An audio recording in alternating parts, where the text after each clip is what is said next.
ಗ್ರಾಮಗಳಲ್ಲಿ ಅಂತ ಗೊತ್ತೋ ಇಲ್ವಾ? ಹೆಚ್ಚು ಜನರು ಎಲ್ಲಿದ್ದಾರೆ? ಹಳ್ಳಿಗಳಲ್ಲೇ ವಾಸ ಮಾಡ್ತಾ ಇದ್ದಾರೆ.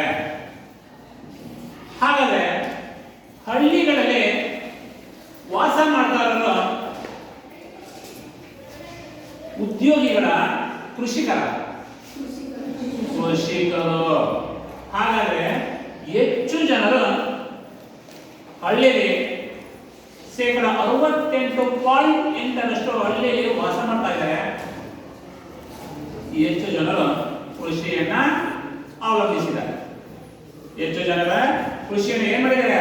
ಅವಲಂಬಿಸಿರುವುದು. ಈ ಕೆಲವರು ಕೃಷಿಯನ್ನು ಅವಲಂಬಿಸಿದೆ, ಕೆಲವರು ನಗರಗಳಲ್ಲಿ ಉದ್ಯೋಗವನ್ನು ಅವಲಂಬಿಸಿದ್ದಾರೆ. ಹಳ್ಳಿಯಲ್ಲಿ ಕೃಷಿಕರು, ನಗರಗಳಲ್ಲಿ ಉದ್ಯೋಗಿಗಳು. ಇಂಥ ಸಮಾಜವನ್ನು ನಾವು ಹೊಂದಿರುವಂತ ಈ ಭಾರತ ದೇಶ ಒಂದೇ ರೀತಿಯಾದ ಸಮಾಜವನ್ನ ಪ್ರಾಚೀನ ಕಾಲದಿಂದಲೂ ಹಿಂದಿನವರೆಗೂ ನಾವು ಒಂದೇ ರೀತಿಯಾದ ಸಮಾಜವನ್ನ ಕಂಡು ಬಂದಿಲ್ಲ. ಯಾಕಪ್ಪ ಅಂದ್ರೆ ಮಾನವ ನಡೆದು ಬಂದ ರೀತಿ ವಿಭಿನ್ನವಾಗಿದೆ, ಭಿನ್ನತೆಯನ್ನು ಕಾಣ್ತಾ ಇವೆ. ಆಧುನಿಕತೆಯಲ್ಲಿ ಅಂದ್ರೆ ಜಗತ್ತು ಜಾಗತೀಕರಣಗೊಂಡ ಮೇಲೆ ಮಾನವ ಅತಿ ಹೆಚ್ಚು ಭಿನ್ನತೆಯನ್ನು ಕಾಣ್ತಾ ಇವೆ. ಹಾಗಾದ್ರೆ ಸಮಾಜ ಒಂದು ಸಮಾಜದಿಂದ ಇನ್ನೊಂದು ಸಮಾಜಕ್ಕೆ ನಾವು ಇವತ್ತು ವ್ಯತ್ಯಾಸವನ್ನು ಕಾಣುವುದರಿಂದ ಹಳ್ಳಿಗಳಲ್ಲಿ ಕೆಲವರು ಗುಡಿಸಲು ವಾಸ ಮಾಡ್ತಾವೆ, ಕೆಲವರು ಗುಡ್ಡಗಾಡಿನಲ್ಲಿ ವಾಸ ಮಾಡ್ತಾವೆ, ಕೆಲವರು ಕಾಡು ವಾಸ ಮಾಡ್ತಾವೆ, ಕೆಲವರು ಹಳ್ಳಿಗಳಲ್ಲಿ ವಾಸ ಮಾಡ್ತಾವೆ, ಕೆಲವರು ಪಟ್ಟಣಗಳಲ್ಲಿ ವಾಸ ಮಾಡ್ತಾವೆ. ಪಟ್ಟಣಗಳಿಗಿಂತ ಪಟ್ಟಣಗಳಲ್ಲಿ ಹೆಚ್ಚು ಸೌಲಭ್ಯ, ಹಳ್ಳಿಗಳಲ್ಲಿ ಒಂದು ಸ್ವಲ್ಪ ಕಡಿಮೆ ಸೌಲಭ್ಯ, ಕೆಲವರು ಬಡವರ ಇನ್ನೂ ಸೌಲಭ್ಯಗಳು ಕಡಿಮೆ, ಗುಡ್ಡಗಾಡಿನಲ್ಲಿ ವಾಸಿಸುವಂತ ಜನರಿಗೆ ರೀತಿನೇ ಗೊತ್ತಿಲ್ಲ. ಇಂಥ ಸಮಾಜವನ್ನು ನಾವು ಇಂದಿಗೂ ಸಹ ನಾವು ಕಾಣ್ತಾ ಇದ್ದೇವೆ. ಇಂಥ ಸಮಾಜದಲ್ಲಿ ಇವತ್ತು ನಾವು ವಾಸ ಮಾಡ್ತಾ ಇರೋದು ನಾವು ಒಂದು ಸಮಾಜಕ್ಕೆ ಇನ್ನೊಂದು ಸಮಾಜಕ್ಕೆ ನಾವು ಭಿನ್ನತೆಯನ್ನ ಕಾಣುವುದರಿಂದ ಬಹಳ ಸಂಸ್ಕೃತಿ, ನಾಗರಿಕತೆ ವ್ಯತ್ಯಾಸಗಳನ್ನು ಕಾಣುವುದರಿಂದ ಬಹಳ ನಾವು ತುಂಬಾ ವ್ಯತ್ಯಾಸ ಇವತ್ತು ಹೆಚ್ಚಾಗಿ ಕಾಣ್ತಾ ಇರೋದ್ರಿಂದ ಒಂದೇ ಪ್ರಕಾರವಾದ ಸಮಾಜವನ್ನು ನಾವು ಕಾಣ್ತಾ ಇರೋದು. ಹಾಗಾದ್ರೆ ನಮಗೆ ಇಂದು ನಾವು ಸಮಾಜಶಾಸ್ತ್ರದ ಸಮಾಜದ ಪ್ರಕಾರಗಳು ಎಂಬ ಪಾಠದ ಬಗ್ಗೆ ತಿಳ್ಕೊಳ್ಳೋಣ. ನಮಗೆ ಯಾವುದು? ಸಮಾಜಶಾಸ್ತ್ರದ ಸಮಾಜದ ಪ್ರಕಾರಗಳು. ಯಾವುದು? ಸಮಾಜಶಾಸ್ತ್ರದ ಸಮಾಜದ ಪ್ರಕಾರಗಳು.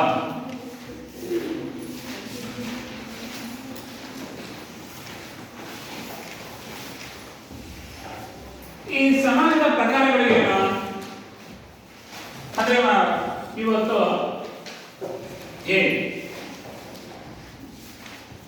ಒಂದೇ ರೀತಿಯಾದ ನಾವು ಇವತ್ತು ಒಂದೇ ಕಡೆ ಇವತ್ತು ಒಂದೇ ರೀತಿಯಾದ ಸಮಾಜವನ್ನು ನಾವು ಕಾಣ್ತಾ ಇದ್ದೇವೆ. ದೊಡ್ಡ ಮಹಾನಗರ ಪಾಲಿಕೆಗಳನ್ನ ಕಾಣ್ತಾ ಇದ್ದೇವೆ, ನಗರಸಭೆಗಳನ್ನ ಕಾಣ್ತಾ ಇದ್ದೇವೆ, ಪುರಸಭೆಗಳನ್ನ ಕಾಣ್ತಾ ಇದ್ದೇವೆ, ಹಳ್ಳಿಗಳನ್ನ ಕಾಣ್ತಾ ಇದ್ದೇವೆ, ಅಲೆಮಾರಿ ಜೀವನವನ್ನ ಕಾಣ್ತಾ ಇದ್ದೇವೆ, ಬಡವ ಶ್ರೀಮಂತ ಅಂತ ನೋಡ್ತಾ ಇದ್ದೇವೆ. ಇವೆಲ್ಲನೇ ನಾವು ನೋಡಿದಂತಹ ಸಂದರ್ಭದಲ್ಲಿ ಇವತ್ತು ಒಂದು ಪ್ರದೇಶದಿಂದ ಇನ್ನೊಂದು ಪ್ರದೇಶಕ್ಕೆ ವ್ಯತ್ಯಾಸವನ್ನು ಕಾಣ್ತಾ ಇದ್ದೀವಿ. ನಗರಕ್ಕೆ ಹೋಲಿಸಿಕೊಂಡ್ರೆ ಹೆಚ್ಚು ಸೌಲಭ್ಯ ಇದೆ ಮಹಾನಗರ ಪಾಲಿಕೆಗೆ, ಹಾಗೆ ನಗರಕ್ಕೆ ಹೋಲಿಸಿಕೊಂಡ್ರೆ ಸೌಲಭ್ಯ ಒಂದು ಸ್ವಲ್ಪ ಕಡಿಮೆ. ನಗರಸಭೆಯನ್ನು ಹೋಲಿಸಿಕೊಂಡ್ರೆ ಪುರಸಭೆಗೆ ಒಂದು ಸ್ವಲ್ಪ ಸೌಲಭ್ಯ ಕಡಿಮೆ, ಪುರಸಭೆಗೆ ಹೋಲಿಸಿಕೊಂಡ್ರೆ ಗ್ರಾಮಗಳಿಗೆ ಒಂದು ಸ್ವಲ್ಪ ಸೌಲಭ್ಯ ಕಡಿಮೆ, ಗ್ರಾಮಗಳಿಗೆ ಹೋಲಿಸಿಕೊಂಡ್ರೆ ಗುಡ್ಡಗಾಡಿನಲ್ಲಿ ವಾಸಿಸುವಂತ ಜನರು ಇನ್ನೂ ಸೌಲಭ್ಯಗಳು ಕಡಿಮೆ. ಹಾಗಾದ್ರೆ ಆ ಪ್ರದೇಶದಲ್ಲಿ ವಾಸಿಸುವಂತಹ ಜನರ ಸಂಸ್ಕೃತಿ, ನಾಗರಿಕತೆ, ಆಚಾರ, ವಿಚಾರ, ಉಡುಗೆ ತೊಡುಗೆ, ವೇಷ ಆಹಾರ ಪದ್ಧತಿಗಳು ಏನಾಗಿದೆ ಅಂದ್ರೆ ನಾವು ಇವತ್ತು ವ್ಯತ್ಯಾಸವನ್ನ ಕಾಣ್ತಾ ಇದ್ದೀವಿ. ತುಂಬಾ ವ್ಯತ್ಯಾಸವನ್ನ ಕಾಣ್ತಾ ಇದ್ದೀವಿ. ನಗರದಲ್ಲೇ ಒಂದು ರೀತಿ, ನಗರದಲ್ಲಿ ಪ್ರತಿದಿನ ಸ್ನಾನ ಮಾಡ್ತಾರೆ, ಶುಚಿಯಾಗಿರ್ತಾರೆ, ನವೀಕರಣದ ಬಟ್ಟೆಯನ್ನು ಧರಿಸ್ತಾರೆ. ಗ್ರಾಮಗಳಲ್ಲಿ ನೋಡಿದ್ರೆ ಇಲ್ಲ ಗುಡ್ಡಗಾಡಿನಲ್ಲಿ ನೋಡಿದ್ರೆ ನಾವು ಬಹಳ ಹಳ್ಳಿಗಳಲ್ಲಿ ನೋಡಿದ್ರೆ ತುಂಬಾ ವ್ಯತ್ಯಾಸವನ್ನು ಭಿನ್ನತೆಯನ್ನು ಕಾಣ್ತೀವಿ. ಅಂದ್ರೆ ಒಂದು ಸಮಾಜವೇ ಒಂದು ರೀತಿ, ಕೂಲಿ ಕಾರ್ಮಿಕರ ಸಮಾಜವೇ ಒಂದು ರೀತಿ, ಗುಡ್ಡಗಾಡಿನಲ್ಲಿ ವಾಸಿಸುವಂತ ಸಮಾಜನೇ ಒಂದು ರೀತಿ, ನಗರಗಳಲ್ಲಿ ವಾಸಿಸುವಂತ ಸಮಾಜನೇ ಒಂದು ರೀತಿ. ಯಾಕಪ್ಪ ಅಂದ್ರೆ ಹೆಚ್ಚು ಜನರು ಕೈಗಾರಿಕೆಯಲ್ಲಿ ದುಡಿತಾ ಇದ್ದಾರೆ. ಹಾಗೆ ಹಳ್ಳಿಗಳಲ್ಲಿ ವಾಸಿಸುವಂತ ಜನರೇ ಒಂದು ರೀತಿ ಏನಾಗಿದೆ ವ್ಯತ್ಯಾಸವನ್ನು ನಾವು ಕಾಣುವಂಥದ್ದು. ಹಾಗೆ ಇವತ್ತು ಹಳ್ಳಿಗಳಲ್ಲಿ ಏನು ಸಂತೆಗಳು, ಜಾತ್ರೆಗಳು, ಹಬ್ಬ ಇಂಥವೆಲ್ಲ ಕಾಣ್ತೀವಿ. ನಗರಗಳಲ್ಲಿ ಜಾತ್ರೆಗಳು ಇಲ್ಲ, ಬಹಳ ಕಡಿಮೆ, ಜಾತ್ರೆಗಳು ಕಡಿಮೆ, ಹಬ್ಬ ಹರಿದಿನಗಳು ಮಾಡುವಂಥದ್ದು. ಹೀಗೆ ಇವತ್ತು ಒಂದು ಪ್ರದೇಶದಿಂದ ಇನ್ನೊಂದು ಪ್ರದೇಶದ ಇವತ್ತು ಸ್ವರೂಪ ಆಧಾರದ ಮೇಲೆ ಇವತ್ತು ಸಮಾಜವನ್ನ ಇವತ್ತು ವರ್ಗೀಕರಣ ಮಾಡಿರುವಂಥದ್ದು. ಆ ಸಮಾಜದಲ್ಲಿ ಉದ್ಯೋಗ ಮತ್ತು ಚಟುವಟಿಕೆ ಆಧಾರದ ಮೇಲೆ ಇವತ್ತು ಸಮಾಜವನ್ನ ವರ್ಗೀಕರಣ ಮಾಡಿರುವಂಥದ್ದು. ಆ ವರ್ಗೀಕರಣದ ಸಮಾಜದ ಹಂತಗಳು ಯಾವ್ಯಾವು? ಮೊದಲೇ ಹಂತ ಯಾವುದು? ಮೊದಲೇ ಹಂತ ಯಾವುದು? ನಾಲ್ಕಿದೆಯಲ್ವಾ? ಮೊದಲೇ ಹಂತ ಬೇಟೆ, ಬೇಟೆಯಾಡುವ ಮತ್ತು ಆಹಾರ ಸಂಗ್ರಹಣೆ.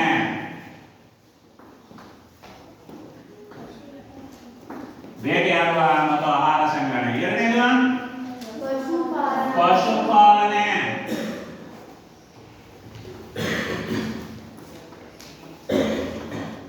ಮೂರನೇದು ಕೃಷಿ ಸಮಾಜ.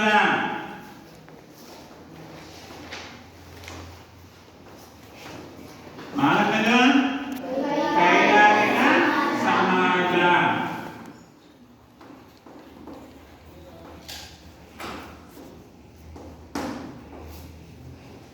ನಾವು ಈ ನಾಲ್ಕು ಹಂತದ ಸಮಾಜದಲ್ಲಿ ವಾಸಿಸುವಂತಹ ಜನರ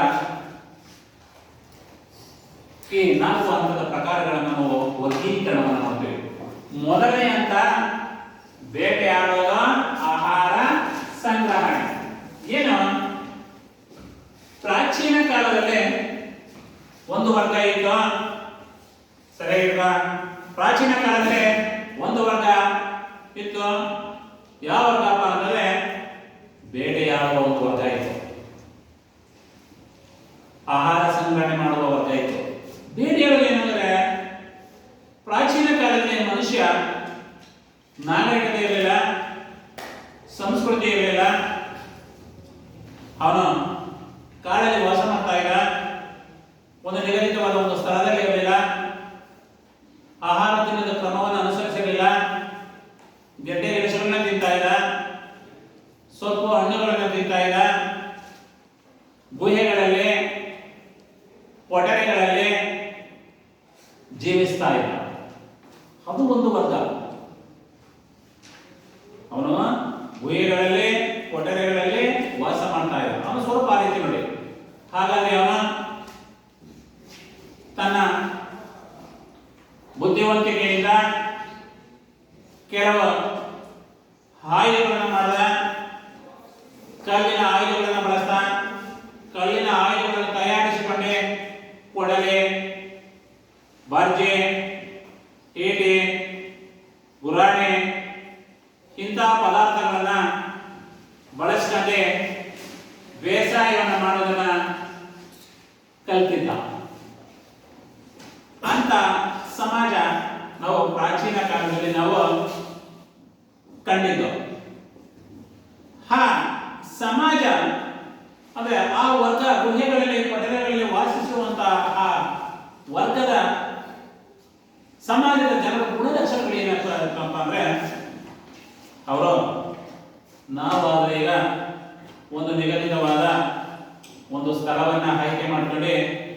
ನಾವು ಒಂದು ಕಡೆ ವಾಸ ಮಾಡ್ತಾ ಇದ್ದೀವಿ. ಆದರೆ ಅವರೆಲ್ಲ ಹೇಗಿದ್ದಪ್ಪ ಅಂತಂದ್ರೆ ಅವರು ಈ ಚಿಕ್ಕದಾದ ಜನರ ಒಂದು ಗುಂಪಿತ್ತು. ಏನು ಚಿಕ್ಕದಾದ 40ರಿಂದ 50 ಜನರಷ್ಟು ಮಾತ್ರ ಒಂದು ಗುಂಪು ಮಾಡ್ಕೊತಿದ್ರು. ಎಷ್ಟ 40-50ರಿಂದ ಜನರ ಗುಂಪು. ಈ 40-50 ಜನರ ಒಂದು ಗುಂಪು ಮಾಡ್ಕೊಂಡೆ ಎಷ್ಟು ದಿನ ಅವರಿಗೆ ಈ ಆಹಾರದ ವಸ್ತುಗಳು ಸಿಗ್ತಿದ್ವು. ಆಹಾರದ ವಸ್ತುಗಳನ್ನು ಉಪಯೋಗಿಸ್ಕೊಂಡು ಕೆಲವು ಆಹಾರದ ವಸ್ತುಗಳನ್ನ ಸಂಗ್ರಹಣೆ ಮಾಡ್ಕೊಂಡು ಅವ್ರು ಏನ್ ಮಾಡ್ತಾ ಇದ್ರು, ಈ ಒಂದು ಕಡೆಯಿಂದ ಇನ್ನೊಂದು ಕಡೆಗೆ ಅವರು ಚಲಿಸ್ತಾ ಇದ್ರು. ಬರೀ ಒಂದು 40ರಿಂದ 45 ಇರುವಷ್ಟು ಒಂದು ಜನಸಮೂಹ ಮಾತ್ರ ನಾವು ಕಾಣ್ತಾ ಇದ್ವ. ಯಾವಾಗ ಪ್ರಾಚೀನ ಕಾಲದಲ್ಲಿ ಆಗ ಜನಸಂಖ್ಯೆ ಬಹಳ ಏನಾಗಿತ್ತು, ಜನಸಂಖ್ಯೆ ಆಗ ಬಹಳ ಕಡಿಮೆ ಇತ್ತು. ಆಗ ಜನಸಂಖ್ಯೆ ಬಹಳ ತುಂಬಾ ಕಡಿಮೆ ಇತ್ತು ಆಗ ಜನಸಂಖ್ಯೆ. ಹಾಗಾದಕ್ಕೆ 40ರಿಂದ 50. ಹಾಗೆ ಇನ್ನೊಂದು ಏನಪ್ಪಾ ಅಂತಂದ್ರೆ ಈ 40ರಿಂದ 50ರಿಂದ ಇದ್ದಂತ ವರ್ಗ ಒಂದು ಕಡೆ ನೆಲೆ ನಿಂತಾಗಲಿಲ್ಲ. ಅವರು ಅಂದ್ರೆ ಏನಾಗಿದ್ರು, ಚಲಿಸ್ತಾನೆ ಇದ್ರು. ಒಂದು ಕಡೆಯಿಂದ ಇನ್ನೊಂದು ಕಡೆಗೆ ಎಲ್ಲಿ ಆಹಾರದ ವಸ್ತುಗಳು ಹೆಚ್ಚಿನ ಪ್ರಮಾಣದಲ್ಲಿ ಆಹಾರ ವಸ್ತುಗಳು ಎಲ್ಲಿ ಸಿಗ್ತದೋ ಅವರು ಆ ಕಡೆಗೆ ಚಲಿಸ್ಕೊಂಡು ಹೋಗ್ತಾ ಇದ್ರು. ಆಹಾರ ವಸ್ತುಗಳನ್ನ ಹುಡುಕಿಕೊಂಡು ಅವರು ಒಂದು ಸ್ಥಳದಿಂದ ಇನ್ನೊಂದು ಸ್ಥಳಕ್ಕೆ ಹೋಗುವುದು. ಹಾಗೆ ಅವ್ರು ಇನ್ನೊಂದು ಏನಪ್ಪಾ ಅಂದ್ರೆ ಮೂರನೇದು, ನಮಗೂ ಏನ್ ವ್ಯತ್ಯಾಸ, ನಾವೀಗೆಲ್ಲ ಹಣ ಸಂಪಾದಿಸಬೇಕು, ಸಂಪತ್ತನ್ನು ಸಂಪಾದಿಸಬೇಕು, ನಾವು ಬಹಳ ಶ್ರೀಮಂತಾಗಿ ಬದುಕಬೇಕು, ನಮ್ಮನ್ನು ಬೇರೆಯವರು ಗುರುತಿಸಬೇಕು ಅಂತ ನಮ್ಗೆ ಆಸೆ ತುಂಬಾ. ಆದರೆ ಪ್ರಾಚೀನ ಕಾಲದಲ್ಲಿ ಯಾವಾಗ ಆಸೆನೇ ಇರಲಿಲ್ಲ. ಸಂಪತ್ತನ್ನು ನಾವು ಕ್ರೋಢೀಕರಣ ಮಾಡಬೇಕು ಅನ್ನೋ ಆಸೆನೇ ಇರಲಿಲ್ಲ. ಯಾಕೆ? ಆಗ ಬೈಕ್ಗಳು ಇರಲಿಲ್ಲ, ಮೊಬೈಲ್ ಇರಲಿಲ್ಲ, ಫ್ರಿಡ್ಜ್ ಇರಲಿಲ್ಲ, ಕಾರ್ ಇರಲಿಲ್ಲ, ಬಸ್ ಇರಲಿಲ್ಲ. ಐಷಾರಾಮಿ ಜೀವನ ನಡೆಸಕ್ಕೆ ಅವ್ರಿಗೆ ಏನು ಹಣನೇ ಬೇಕಾಗಿರಲಿಲ್ಲ. ಅವ್ರಿಗೆ ಏನ್ ಬೇಕಾಗಿತ್ತು, ತಿನ್ನೋಕೆ ಆಹಾರ ಅಷ್ಟಿದ್ರೆ ಸಾಕು ಅವ್ರಿಗೆ ಜೀವನ ನಡೆಸ್ತಾ ಇದ್ರು. ಅದಕ್ಕೆ ಅವರಿಗೆ ಸಂಪತ್ತು ಕ್ರೋಢೀಕರಣದ ಅವಶ್ಯಕತೆ ಅವರಿಗೆ ಇರಲಿಲ್ಲ. ಏನು ತಿನ್ನೋಕೆ ಏನು ಆಹಾರ ವಸ್ತುಗಳು ಸಿಕ್ತಿದ್ವು, ಸಂಪನ್ಮೂಲ, ಆ ಸಂಪನ್ಮೂಲನ ಹಂಚಿಕೊಂಡು ಅವರು ತಿಂತಾ ಇದ್ರು. ಅದನ್ನು ಬಿಟ್ಟರೆ ಅವರಿಗೆ ಇನ್ಯಾವುದು ಅವರಿಗೆ ಆಸೆ ಆಕಾಂಕ್ಷೆಗಳು ಇರಲಿಲ್ಲ. ಯಾರಿಗೆ? ಪ್ರಾಚೀನ ಕಾಲದಲ್ಲಿ. ಈಗ ನಮ್ಗಿದೆಯೇ ಇಲ್ವಾ ಆಸೆ? ನಿಮ್ಗೆ ಎಲ್ಲರಿಗೂ ಆಸೆ ಇಲ್ವಾ? ಇದೆಯೇ ಇಲ್ವಾ? ನಿಮ್ಗೂ ಇದೆ. ನಾನು ಅವ್ರಿಗಿಂತ ಜಾಸ್ತಿ ಜಾಸ್ತಿ ಇರಬೇಕು, ಹೇಗಾದ್ರೂ ನೋಡ್ಕೊಂಡಾರ ಬರಬೇಕು, ಚೆನ್ನಾಗಿ ಕೆಲಸ ತೆಗಿಬೇಕು, ಬಹಳ ಒಬ್ಬರಿಗೆ ನೋಡಿ ನಾವು ಚೆನ್ನಾಗಿರ್ಬೇಕು, ಚೆನ್ನಾಗಿ ಬರಬೇಕು, ಒಳ್ಳೆ ಮಾರ್ಕ್ಸ್ ಕೊಡ್ಬೇಕು ಅನ್ನೋದು ನಿಮಗೂ ಆಸೆ ಇದೆ. ಆದರೆ ಪ್ರಾಚೀನ ಕಾಲದಲ್ಲಿ ಇವ್ಯಾವ ಆಶೆಗಳೇ ಇರಲಿಲ್ಲ. ಆದ್ದರಿಂದ ಅಂತ ವರ್ಗ ಸಮಾಜವನ್ನು ನಾವು ಕಾಣ್ತಾ ಇದ್ದೇವೆ. ಆದರೆ ಇಲ್ಲಿ ಏನಾಗಿದೆ, ಹಾಗೆ ಇನ್ನು ಪ್ರಾಚೀನ ಕಾಲದಲ್ಲಿ ಯಾವುದೇ ಸಂಬಂಧಗಳು ಇರಲಿಲ್ಲ. ಅಪ್ಪ ಅಮ್ಮ, ಅಣ್ಣ ಅಕ್ಕಿ, ಅಣ್ಣ ಅಕ್ಕ ತಂಗಿ, ಅಜ್ಜ ಅಜ್ಜಿ, ಇವ್ಯಾವ ಸಂಬಂಧಗಳು ಬೆಳಕೊಂಡಿರಲಿಲ್ಲ. ಬುದ್ಧಿನೇ ಇಲ್ವಲ್ಲ ಮನುಷ್ಯನಿಗೆ, ಆಗ ಬುದ್ಧಿನೇ ಇಲ್ಲ. ಈಗೇನಾಗಿದೆ, ಈಗ ಸಂಬಂಧಗಳು ಈಗ ಎಲ್ಲ ಕಡೆ ವೈಯಕ್ತಿಕವಾಗಿ ಅವರು ಇವರು, ನಮ್ಮ ಕಡೆ ಇವರು, ನಮ್ಮ ಕ್ಯಾಸ್ಟ್, ನಮ್ಮ ಜಾತಿ, ನಮ್ಮ ಚಿಕ್ಕಮ್ಮ, ನಮ್ಮ ಆಂಟಿ, ಇವರು ಅಂಥವ್ರು ಇಂಥವ್ರು ಅಂತ ಬೆಳ್ಕೊಂಡಿದ್ದೀರ. ಹಿಂದಿನ ಕಾಲದಲ್ಲಿ ಯಾವುವೇ ಇರಲೇ ಇಲ್ಲ, ಸಂಬಂಧಗಳೇ ಇರಲಿಲ್ಲ. ಮನುಷ್ಯನಿಗೆ ನಾಗರಿಕತೆನೇ ಇಲ್ಲ ಅಂದ್ರೆ ಸಂಬಂಧ ಏನ್ ಬರ್ತದೆ? ಹಿರಿಯ ಸಂಬಂಧ ಬರುತ್ತಾ? ಈಗಿನ ಕಾಲದ ಸಮಾಜ ಸರಿ, ಆಗಿನ ಕಾಲದ ಸಮಾಜ ಸರಿ ಇದೆಯಾ? ಆಗಿನ ಕಾಲದ ಸಮಾಜ ಸರಿಯಾ? ಬಟ್ಟೆ ಇಲ್ಲಿರುವಂತದ್ದು, ಸಂಬಂಧಗಳಿಲ್ಲದೆ ಇರುವಂತದ್ದು, ಗೆಡ್ಡೆ ಗೆಣಸು ನಿಂತಿರುವಂತದ್ದು, ಆ ಸಮಾಜ ನಿಮ್ಗೆ ಇಷ್ಟನಾ? ಆ ಸಮಾಜ ಇಷ್ಟನಾ? ಆ ಸಮಾಜ ಕೆಲವ್ರಿಗೆ ಇಷ್ಟ ಇದೆ, ಕೆಲವರಿಗೆ ಹೆಚ್ಚು ಜನರಿಗೆ ಅದು ಇಷ್ಟ ಇಲ್ಲ. ಆ ಸಮಾಜ ಇಷ್ಟ ಬುದ್ಧಿನೇ ಇಲ್ಲ. ತಲೆ ಹಿಂಗೆ ಹಚ್ಬೇಕು, ಕೂಗು ನೈಕಳಿ ಹಿಂಗೆ ಹಾಕ್ಬೇಕು, ಏನಿಲ್ಲ. ಇದು ಆಧುನಿಕ ಕಾಲ ಇಲ್ಲ. ಹಾಗೆ ಹಿಂದಿನ ಕಾಲದಲ್ಲಿ ಏನಾಗಿದ್ದು,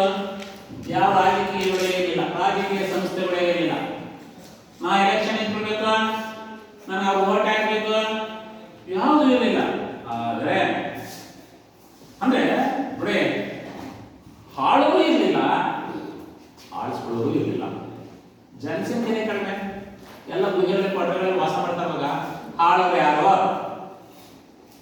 ಆಳಿಸ್ಕೊಳ್ಳೋರು ಇರಲಿಲ್ಲ. ಆದರೆ ಈ ಕಾಲದಲ್ಲಿ ಆಳುವವರು ಇದ್ದಾರೆ, ಆಳಿಸ್ಕೊಳ್ಳೋರು ಇದ್ದಾರೆ. ಇದೇ ಇಲ್ವಾ? ಆಳಿಸ್ಕೊಳ್ಳೋರು ಇದ್ದಾರೆ. ಹೀಗೆ ಇದು ಬೇಟೆಯಾಡುವ ಆಹಾರ ಸಂಗ್ರಹಣೆ ಸಮಾಜ. ನೆಕ್ಸ್ಟ್ ಎರಡನೇದು ಯಾವುದು? ಪಶುಪಾಲನಾ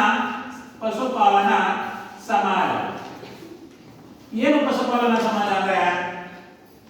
ಪ್ರಾಣಿಗಳನ್ನ ಸಾಕುವುದು. ಯಾವ ಪ್ರಾಣಿಗಳನ್ನ? ಹಸು, ಬೆಕ್ಕ, ನಾಯಿ, ಮೇಕೆ, ಕೋಳಿ, ಎಮ್ಮೆ ಇಂಥವನ್ನೆಲ್ಲ ಸಾಕುವುದನ್ನ ಏನು ತಮ್ಮ ಜೀವನಕ್ಕೆ ಎಷ್ಟು ಅವಶ್ಯಕತೆಯೋ ಅಷ್ಟು ಈ ಪ್ರಾಣಿಗಳನ್ನ ಹಿಂದಾಗಿ ಸಾಕುವುದನ್ನ ಏನಂತ ಕರೀತಾರಪ್ಪ ಅಂದ್ರೆ ಪಶುಪಾಲನಾ ಸಮಾಜ. ಪ್ರಾಣಿಗಳನ್ನ ಹಿಂದಾಗಿ ಸಾಕುವುದನ್ನ. ಈಗ ಕೆಲವು ಮನೆಗಳಲ್ಲಿ ಪ್ರಾಣಿಗಳೇ ಇಲ್ಲ, ಪ್ರಾಣಿಗಳ ಸಾಕಕ್ಕೆ ಮನೆಗಳಲ್ಲಿ ಸದಸ್ಯರೇ ಇಲ್ಲ.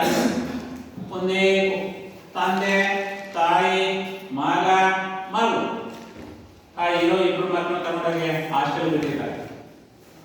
ನಿಮ್ ಗಂಡ ಹೆಂಡತಿ ಇಬ್ಬರೇ. ಮತ್ ಪ್ರಾಣಿಗಳು ಎಲ್ಲಿ ಸಾಕ್ತಾರೆ? ಪ್ರಾಣಿಗಳೇ ಇಲ್ಲ.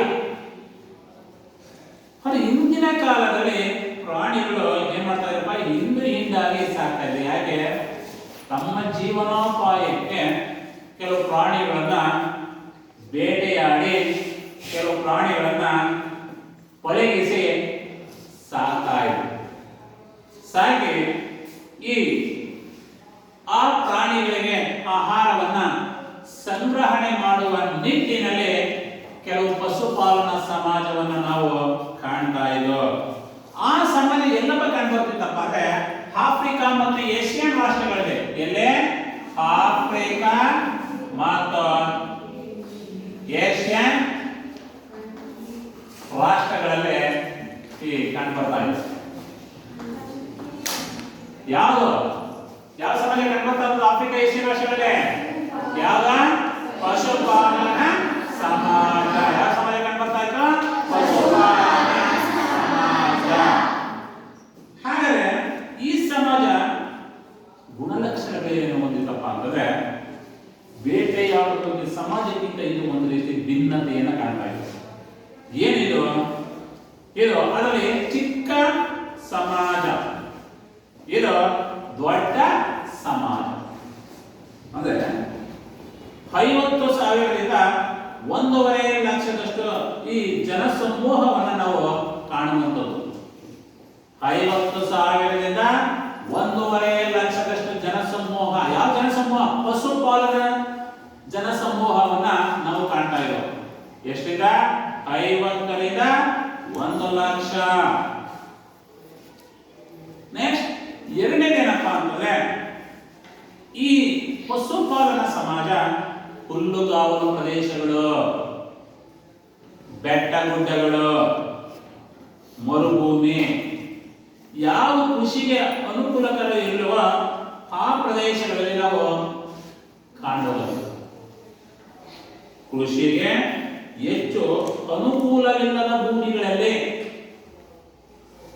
ಈ ಪಶುಪಾಲನಾ ಸಮಾಜವನ್ನ ಕಾಣ್ತಾ ಇದ್ದಾರೆ. ಹುಲ್ಲುಗಾವಲು ಪ್ರದೇಶ, ಕುರಿ ಮೇಕೆಗಳನ್ನ ಹಿಡ್ಕೊಂಡು ಹೋಗಿ ಕಾಡುಗಳಲ್ಲಿ ಬಿಟ್ಟು ಮೇಯಿಸುವಂಥದ್ದು, ಬೆಟ್ಟ ಗುಡ್ಡಗಳಲ್ಲಿ ಇಂಥ ಸಮಾಜವನ್ನು ನಾವು ಕಾಣ್ತಾ ಇದ್ದೋ. ಆದ್ರೆ ಇದು ಏನಾಗಿತ್ತು? ಪಶುಪಾಲನೆಗೆ ಬಹಳ ಅನುಕೂಲವಾಗಿತ್ತು. ಯಾವುದು? ಮರುಭೂಮಿ ಪ್ರದೇಶಗಳು, ಬೆಟ್ಟ ಗುಡ್ಡಗಳು, ಹುಲ್ಲುಗಾವಲು ಪ್ರದೇಶಗಳು.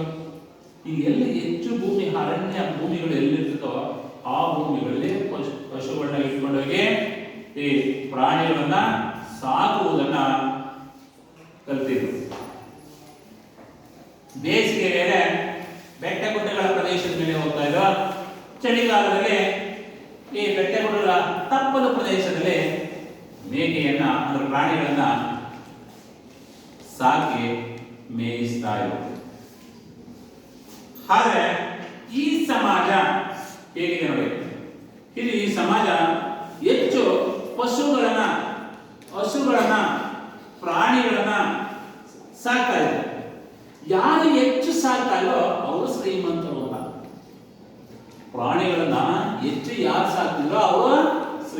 ಶ್ರೀಮಂತರು. ಈಗ ನಮ್ಮಲ್ಲಿ ಯಾರ ಪ್ರಾಣಿಗಳು ಹೆಚ್ಚು ಸಾಕಿದ್ರೆ ಅವ್ರು ಬಡವರೇನ. ಆ ರೀತಿ ಪ್ರಾಣಿಗಳೇನಾದ್ರು ಹೆಚ್ಚಿಗೆ ಸಾಕಿಬಿಟ್ರೆ ಅವ್ರ ಮನೆಗೆ ಎಣ್ಣೆ ಕೊಡಲ್ಲ, ಮದುವೆ ಮಾಡಿ ಎಣ್ಣೆ ಕೊಡಲ್ಲ. ಆ ಥರ ಇದೆ. ಹಿಂದಿನ ಕಾಲದಲ್ಲಿ ಪ್ರಾಣಿಗಳ ಹೆಚ್ಚು ಸಾಕಿಬಿಟ್ರೆ ಶ್ರೀಮಂತರು ಅಂದ್ಬಿಟ್ಟು. ಏನಾದ್ರು ಹಿಂದಿನ ಕಾಲದಲ್ಲಿ ಒಂದು ಮದುವೆ ಏನಾದ್ರು ಮಾಡಬೇಕು ಅಂತ ಏನಾದ್ರೆ ಗಂಡಿಗೆ ಎಣ್ಣೆ ಏನಾದ್ರು ಕೊಟ್ಟು ಮದುವೆ ಮಾಡೋದು ಎಷ್ಟು ಹುಡುಗಿಯರು ತಂದೆ ಮತ್ತೆ ಪ್ರಾಣಿಗಳು ನೋಡ್ತಿದ್ದಂತೆ, ತಿಪ್ಪೆ ಗುಂಡಿಗೆ ನೋಡ್ತಿದ್ದಂತೆ. ಕಸ ಎಷ್ಟು ಸಂಗ್ರಹಣೆಯಾಗಿದೆ, ಹೆಚ್ಚು ಕಸ ಸಂಗ್ರಹಣೆಯಾಗಿದೆ, ನನ್ನ ಮಗಳಿಗೆ ಕೊಟ್ಟೆ ಮದುವೆ ಮಾಡೋದು, ನನ್ನ ಮಗನ ಇವ ಸಾಕ್ತಾನೆ ಅನ್ನೋ ನಂಬಿಕೆ. ಅಂದ್ರೆ ಶ್ರಮ ವಹಿಸಿ ದುಡಿತಾನೆ, ನನ್ನ ಮಗನ ಸಾಕ್ತಾನೆ. ಈ ಕಾಲದಲ್ಲಿ ಎಲ್ಲ ತೆಳ್ಳಗಿರ್ಬೇಕು, ಬೆಳ್ಳಗಿರ್ಬೇಕು, ಉದ್ದಕ್ಕಿರ್ಬೇಕು, ಗುಲಾಬಿ ಗಾಳಿ ಬರಬೇಕು ಅಂತವನಿಗೆ ಕೊಡ್ತಾರೆ. ಅವನು ಶ್ರಮ ವಹಿಸಿ ನನ್ನ ಮಗಳನ್ನ ಸಾಕ್ತಾನ, ಏನೂ ಇಲ್ಲ, ಅದೇನು ಗೊತ್ತೇ ಇರಲಿಲ್ಲ ಅಂತವನಿಗೆ ಹೆಣ್ಣು ಕೊಡ್ತಾರೆ. ಆದರೆ ಹಿಂದಿನ ಕಾಲದಲ್ಲಿ ಅಧಿಕವಾಗಿ ಹೆಚ್ಚು ಯಾವ ಪ್ರಾಣಿಗಳನ್ನ ಸಾಕ್ತಾರೋ ಅವರು ಶ್ರೀಮಂತರು ಅಂತ ಹಿಂದೆ ಭಾವಿಸುತ್ತಾರೆ. ಈಗ ನಮ್ಮಲ್ಲಿ ಹೆಚ್ಚು ಯಾವ ಸಾಲ ಮಾಡ್ಕೊಂಡಾರೆ,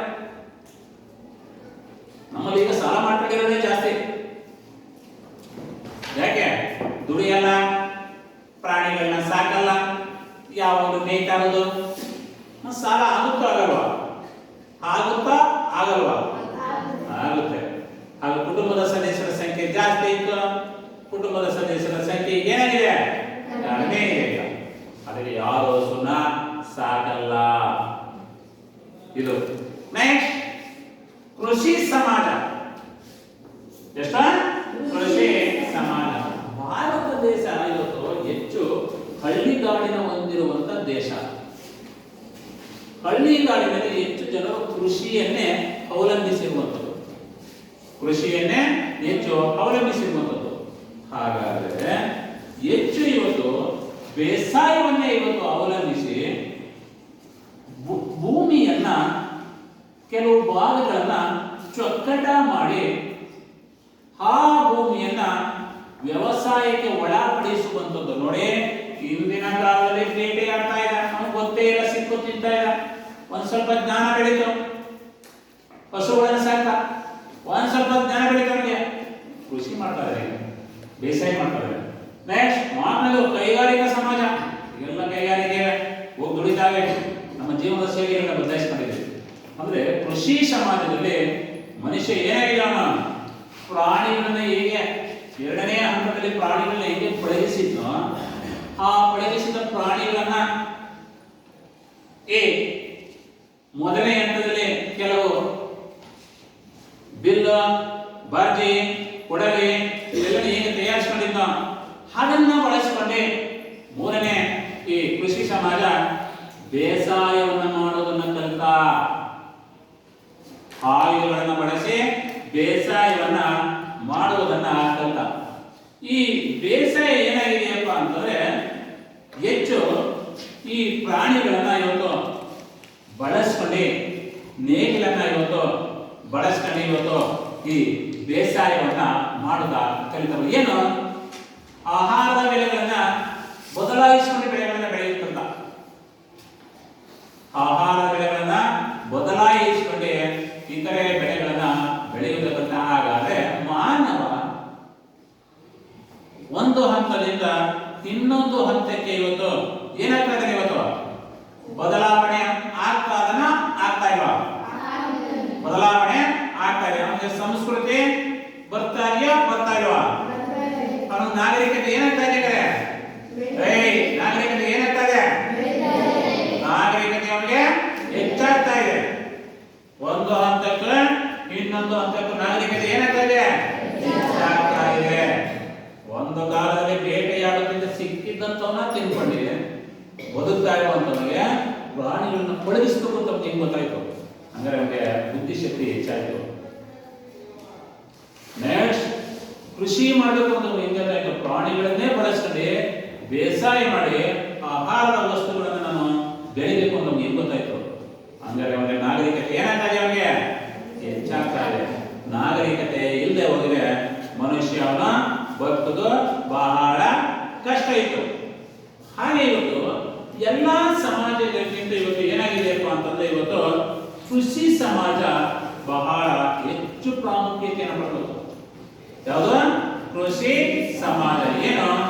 ಆಹಾರದ ವಸ್ತುಗಳನ್ನ ಇವರು ಬೆಳೆಯುವ ಒಂದು ಕಡೆ ನೆಲೆ ನಿಂತು ಬೇಸಾಯ ಮಾಡೋದನ್ನ ಕಲಿತು. ಒಂದು ಕಡೆ ಅಂದ್ರೆ ಬೇಟೆಯಾಗಲೇ ಬೇಟೆ ತಕ್ಷಣ ಹೋಗ್ತಾನೆ ಇದ್ರು, ಎಲ್ಲ ಬೇಕಲ್ಲಿ ಹೊಂದು ಹೋಗ್ತಾ ಇದ್ರು. ಕೃಷಿ ಇದರಲ್ಲಿ ಪಶುಪಾಲನಾ ಸಮಾಜದಲ್ಲಿ ಎಲ್ಲೇ ಬೇಕು ಹಸುಗಳನ್ನ ಪ್ರಾಣಿಗಳನ್ನ ಮೇಯಿಸ್ಕೊಂಡು ಹೋಗ್ತಾ ಇದ್ರು. ಕೃಷಿ ಸಮಾಜದಲ್ಲಿ ಹಂಗಲ್ಲ. ಒಂದು ಭೂಮಿಯನ್ನ ನಿಗದಿತವಾದ ಒಂದು ಭೂಮಿಯನ್ನ ಮಾಡ್ಕೊಂಡ್ರು. ಆ ನಿಗದಿತವಾದ ಭೂಮಿಯಲ್ಲಿ ಬೇಸಾಯವನ್ನು ಮಾಡ್ಕೊಂಡು ನಿಗದಿತವಾದ ಸ್ಥಳವನ್ನೇ ಆಯ್ಕೆ ಮಾಡ್ಕೊಂಡು ಹಳೆಯ ನೆಲೆ ನಿಂತ ಬಂದರು. ಅಂದ್ರೆ ಇವರು ಸ್ಥಿರವಾಗಿ ನಿಂತರು, ವರ್ಗಾವಣೆ ಬೇಸಾಯವನ್ನ ಕಡಿಮೆ ಮಾಡ್ತಾ ಬಂದರು. ಎಲ್ಲಿ ಆದ್ರೆ ಈ ಕೃಷಿ ಸಮಾಜದಲ್ಲಿ ಗಂಟೆಗಟ್ಟಲೆ ದುಡಿಯುವಂತ ಅವಶ್ಯಕತೆ ಇರಲಿಲ್ಲ.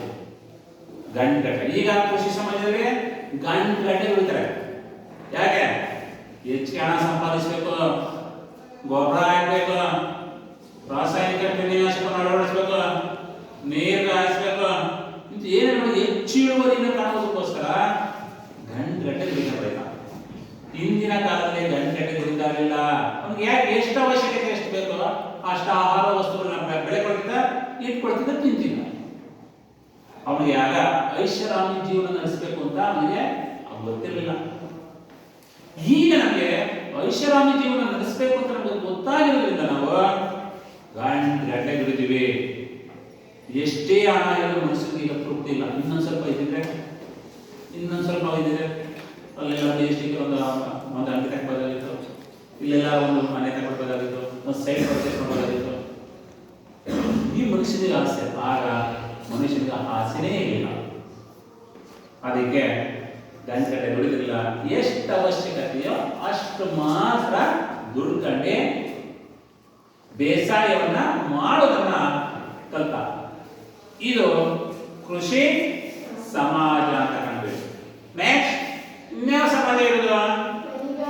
ಕೈಗಾರಿಕಾ ಸಮಾಜ. ಯಾವುದು? ಕೈಗಾರಿಕಾ ಸಮಾಜ. ಈ ಕೈಗಾರಿಕಾ ಸಮಾಜ ಅಂದ್ರೆ ಏನು? ಕೈಗಾರಿಕಾ ಸಮಾಜ ಅಂದ್ರೆ ಕೈಗಾರಿಕಾ ಸಮಾಜ ಅಂತಂದ್ರೆ ಇವತ್ತು ಕೈಗಾರಿಕೆಗಳು ವಿಜ್ಞಾನ ಮುಂದುವರೆದಂಗೆ, ತಂತ್ರಜ್ಞಾನ ಮುಂದುವರೆದಂಗೆ ಕೈಗಾರಿಕೆಗಳು ಇವತ್ತು ಏನಾಗ್ತದೆ? ಇವತ್ತು ಹೆಚ್ಚಾಗಿ ಸ್ಥಾಪನೆ ಆಗ್ತದೆ. ಇವತ್ತು ಕೈಗಾರಿಕೆಗಳು ಮುಂದುವರೆದಂಗೆ, ಇವತ್ತು ಅಂದ್ರೆ ವಿಜ್ಞಾನ ಮುಂದುವರೆದಂಗೆ, ತಂತ್ರಗಾರಿಕೆ ಮುಂದುವರೆದಂಗೆ ಕೈಗಾರಿಕೆಗಳು ಏನಾಗ್ತದೆ? ಇವತ್ತು ಹೆಚ್ಚಾಗಿ ಸ್ಥಾಪನೆ ಆಗ್ತಾ ಇರುವುದು ಈ ಕೈಗಾರಿಕಾ ಸಮಾಜ ಅಂತ ಕರೀತಾರೆ. ಏನಿದು? ಮನುಷ್ಯನಿಗೆ ಬುದ್ಧಿಶಕ್ತಿ ಹೆಚ್ಚಾದಂಗೆ, ಸಂಸ್ಕೃತಿ ಹೆಚ್ಚಾದಂಗೆ ಹೊಸ ಹೊಸ ವಸ್ತುಗಳನ್ನ ಆವಿಷ್ಕಾರ ಮಾಡುತ್ತಲ್ಲ, ಸಂಶೋಧನೆ ಮಾಡುವುದನ್ನಲ್ಲ. ಇವತ್ತು ಎಲ್ಲೋ ಕೂತ್ಕೊಂಡು ಅಮೆರಿಕದಲ್ಲಿ ನಡೀತಾ ಇರುವಂತ ವಿಚಾರವನ್ನು ಕೂತ್ಕೊಂಡು ನಾವು ಕರ್ನಾಟಕದ ನಮ್ಮ ಮನೆಯಲ್ಲಿ ಕೂತ್ಕೊಂಡು ಟಿವಿ ಆನ್ ಮಾಡಿದ್ರೆ ನೋಡ್ತಾ ಇರ್ತೀವಿ. ಯಾರು ಏನೇನು ಮಾಡ್ತಾವ್ರೆ ಅಂತ ನೋಡಿಲ್ಲ ನೋಡ್ತೀವಿ ಟಿವಿ ಕೆಲವು ದೃಶ್ಯಗಳು ಅಲ್ವಾ. ಹಾಗೆ ಇವತ್ತು ಈ ಸಂಶೋಧನೆ ಮಾಡಿ ಇವತ್ತು ಹೊಸ ವಿಷಯಗಳನ್ನು ತಿಳ್ಕೊಳ್ಳಿಕ್ಕೆ ಇವತ್ತು ವಿಜ್ಞಾನ ಮುಂದುವರೆದಿದೆ. ಇವತ್ತು ನಿಜವೇ ಇವತ್ತು ವಿಜ್ಞಾನ ಮುಂದುವರೆದಿರುತ್ತೆ. ನಾವು ಇವತ್ತು ಲೈಟ್ ಹಾಕಕ್ಕೆ ಎಲ್ಲಾ ಕಡೆ ಒಂದೇ ಒಂದು ಬಟನ್ ಹಾಕಿದ್ರೆ ಎಲ್ಲಾ ಕಡೆ ಲೈಟ್ ಆಗುತ್ತೆ. ಒಂದೇ ಒಂದು ಬಟನ್ ಒಂದು ಪ್ರೆಸ್ ಮಾಡಿದ್ರೆ ಎಲ್ಲಾ ಕಡೆ ವಿದ್ಯುತ್ ಸಂಚಾರ ಆಗುತ್ತೋ ಆಗಲ್ವಾ? ಒಂದು ರಿಮೋಟ್ ಅಲ್ಲಿ ಇವತ್ತು ಆನ್ ಮಾಡಿದ್ರೆ ಟಿವಿ ಮನೆಗೆ ಟಿವಿಗಳ ಚಾನಲ್ ಹಂಗೆ ಚೇಂಜ್ ಆಗ್ತಾರೆ. ಹಂಗೆ ಮೊಬೈಲ್ ಇವತ್ತು ಒಂದ್ಸರಿ ಇದನ್ನು ಹಾಕಿದ್ರೆ ಬಟನ್ ಒಂದೊಂದು ತರ ಕೆಲಸ ಮಾಡ್ತಾರೆ. ವಿಜ್ಞಾನ ಮುಂದುವರೆದಿರುತ್ತೆ. ಇವತ್ತು ಈ ಕಾಲದ ಮಾನವ ಇವತ್ತು ಹೊಸ ಹೊಸ ಕೈಗಾರಿಕೆಗಳನ್ನ ಸ್ಥಾಪಿಸಿ ಹೊಸ ಹೊಸ ವಸ್ತುಗಳನ್ನು ಇವತ್ತು ತಯಾರಿಸಿ ಜನರಿಗೆ ಪರಿಚಯಿಸಿಕೊಟ್ರು. ಇದನ್ನು ಏನಂತ ಹೇಳ್ತಾರೆ? ಇದು ಕೈಗಾರಿಕಾ ಸಮಾಜ. ಅಂದ್ರೆ ಎಷ್ಟೋ ಜನರಿಗೆ ಉದ್ಯೋಗ ಸಿಕ್ತು. ಇವತ್ತು ಎಷ್ಟೋ ಜನರು ಇವತ್ತು ನಗರಗಳಲ್ಲಿ ಇವತ್ತು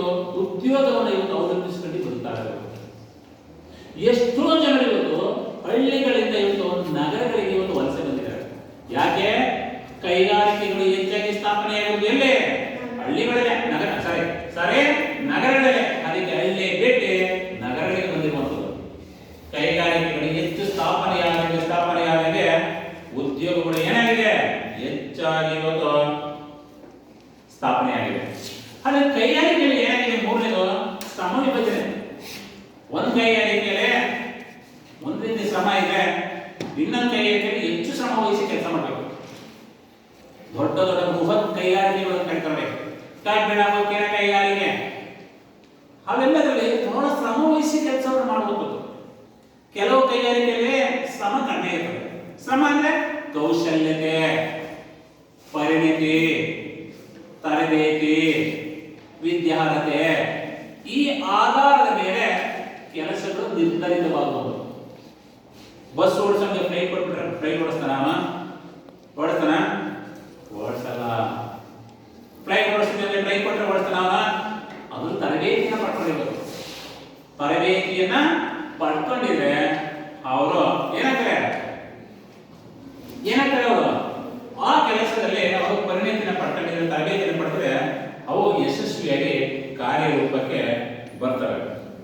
ಈಗ ಇವತ್ತು ಈ ಕೈಗಾರಿಕೆಗಳು ಇವತ್ತು ಹೆಚ್ಚಾಗಿ ಒಂದು ಕಡೆ ಸ್ಥಾಪನೆಯಾಗಿವೆ, ಇನ್ನೊಂದು ಕಡೆಗೆ ಒಂದು ಪೂರಕ, ಇನ್ನೊಂದು ಕಡೆಗೆ ಮಾರಾಟ. ಏನು? ಪರಿಸರ ಮಾಲಿನ್ಯವನ್ನು ಉಂಟು ಮಾಡ್ತಾ ಇತ್ತು, ಕೊಳಚೆ ಪ್ರದೇಶ ಉಂಟು ಮಾಡ್ತಾ ಇತ್ತು. ಕೈಗಾರಿಕೆಗಳನ್ನು ಬಳಸಿದಂತ ನೀರು ನದಿ ಕೆರೆಗಳಿಗೆ ಸೇರ್ತಾ ಇದೆ. ನದಿ ಕೆರೆಯಲ್ಲಿ ವಾಸಿಸುವಂತ ಜಲಚರ ಪ್ರಾಣಿಗಳು ವಿಷದ ನೀರನ್ನು ಸೇವಿಸಿ ಸಾಯ್ತಾ ಇದೆ, ಪ್ರಾಣಿ ಪಕ್ಷಿಗಳೆಲ್ಲ. ಹೀಗೆ ಒಂದಕ್ಕೆ ಪೂರಕ, ಇನ್ನೊಂದಕ್ಕೆ ಮಾರಕ. ಹಾಗಾದ್ರೆ ಈ ಸಮಾಜ ಅಂದರೆ ಒಂದು ರೀತಿ ಬೇಟೆಯಾಡ್ತಿದ್ದವನು ಹಸು ಸಾಕ್ತಾನ, ಕೃಷಿ ಮಾಡ್ತಾ ಬಂದ, ಕೃಷಿ ಮಾಡ್ತಿದ್ದನು, ಕೈಗಾರಿಕೆ ಮಾಡ್ದ. ಇವೆಲ್ಲ ಇವ್ರು ಏನ್ ಬೆಳೆದ, ಇದ್ರಲ್ಲಿ ಏನ್ ಮಾಡ್ದ? ಸಿದ್ಧ ವಸ್ತುವನ್ನಾಗಿ ಮಾಡ್ತಾ ಬಂದ. ಅಂದ್ರೆ ಕಚ್ಚಾ ವಸ್ತುವನ್ನ ಸಿದ್ಧ ವಸ್ತುವನ್ನಾಗಿ. ಅದಕ್ಕೆ ಈ ವಲಯವನ್ನು ಏನಂತ ಕರೀತಾರಪ್ಪ ಅಂದ್ರೆ ಸಿದ್ಧ ವಸ್ತುಗಳ ಉತ್ಪಾದಕ ಅಂತ ಕರೀತಾರೆ. ಕಚ್ಚಾ ವಸ್ತುವನ್ನ ಸಿದ್ಧ ವಸ್ತುವನ್ನಾಗಿ ಮಾಡುವಂಥದ್ದು ಕೈಗಾರಿಕೆ. ಇಂಥ ಇವತ್ತು ನಮ್ಮ ಸಮಾಜದಲ್ಲಿ 4 ಈ ಸಮಾಜವನ್ನ ವರ್ಗೀಕರಣ ಮಾಡಿದ್ದೀವಿ. 4 ಈ ಸಮಾಜ ವರ್ಗೀಕರಣದಲ್ಲಿ 4 ಹಂತಗಳನ್ನು ನೋಡಿ, 4 ಹಂತದಲ್ಲಿ ಮಾನವ ಹೇಗೆ ತನ್ನ ಬೆಳೆದ ಬಂದ ರೀತಿಯನ್ನು ನಾವು ನೋಡ್ಬೋದು. ಮಕ್ಕಳೇ, ಇಲ್ಲಿವರೆಗೂ ನಾವು ಇದನ್ನ ಈ ಪಾಠದ ಬಗ್ಗೆ ತಿಳ್ಕೊಂಡು ಮುಂದಿನ ತರಗತಿಯಲ್ಲಿ ಮುಂದಿನ ಭಾಗದ ಬಗ್ಗೆ ತಿಳ್ಕೊಳ್ಳೋಣ. ಈ ಪಾಠದ ಬಗ್ಗೆ ಮಕ್ಕಳೇ ಕೆಲವು ಕ್ವಶನ್ಗಳು ಕೊಡ್ತೀನಿ, ಮನೆಗೆ ಸಲ ನೀವು ಬರ್ಕೊಂಡೆ ಮನೇಲೆ ಬರ್ಬೇಕು. ಬರ್ತೀರಾ?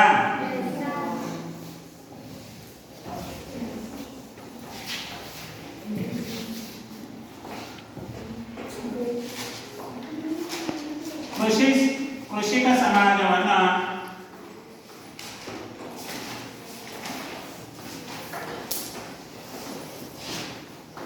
ತಿಳಿಸಿ. ಪಶುಪಾಲನಾ ಸಮಾಜ ಎಂದರೇನು?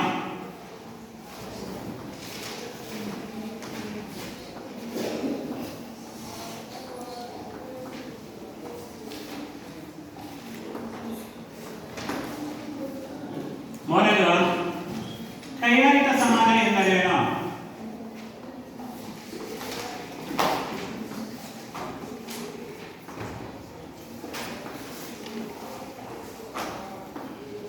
ಈ 3 ಪ್ರಶ್ನೆಗಳಿಗೆ